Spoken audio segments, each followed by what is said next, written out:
بادشاہ سے ملاقات کے لیے اس کا تاجر دوست آیا اور کہا، بادشاہ سلامت، آپ کو پتہ ہے میں سارے شہر کو روٹی 5 روپے میں فروخت کرتا ہوں۔ میرا نفع اس میں بہت کم ہے، اگر آپ اجازت دیں تو میں اس کی قیمت 10 روپے کر دوں۔ بادشاہ نے کہا، نہیں، تم اس کی قیمت 30 روپے کر دو۔ تاجر نے کہا، سارے شہر میں ہنگامہ ہو جائے گا، یک مشت 30 روپے بہت زیادہ ہیں۔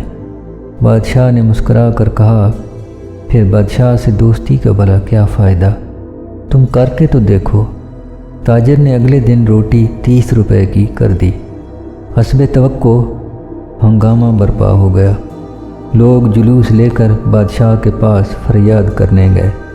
بادشاہ نے سپاہی بھیج کر تاجر کو بلایا اور گرج کر پوچھا، تمہاری ہمت کیسے ہوئی میری غریب رعایا کی روٹی 30 روپے کرنے کی؟ کوئی خوف خدا نہیں تجھے؟ میں حکم دیتا ہوں اس کی قیمت آدھی کر دو، کل سے روٹی 15 روپے میں فروخت ہوگی۔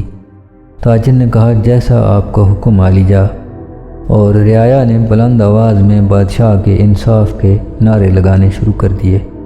لوگ سمجھتے ہیں بادشاہوں کا دور ختم ہو گیا، ایسا بالکل نہیں ہے۔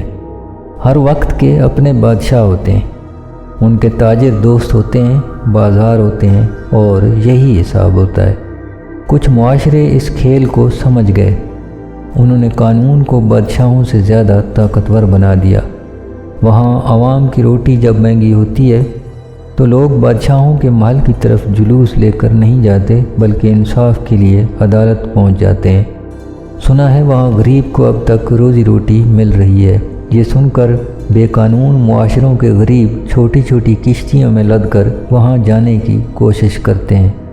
کچھ پہنچ جاتے ہیں، کچھ راستے میں ہی کھو جاتے ہیں، اور جو پیچھے رہ جاتے ہیں ان کے تن پر کوئی بوٹی اگر بچتی ہے تو وہ عدالتوں میں بیٹھے گدھ نوچ لیتے ہیں۔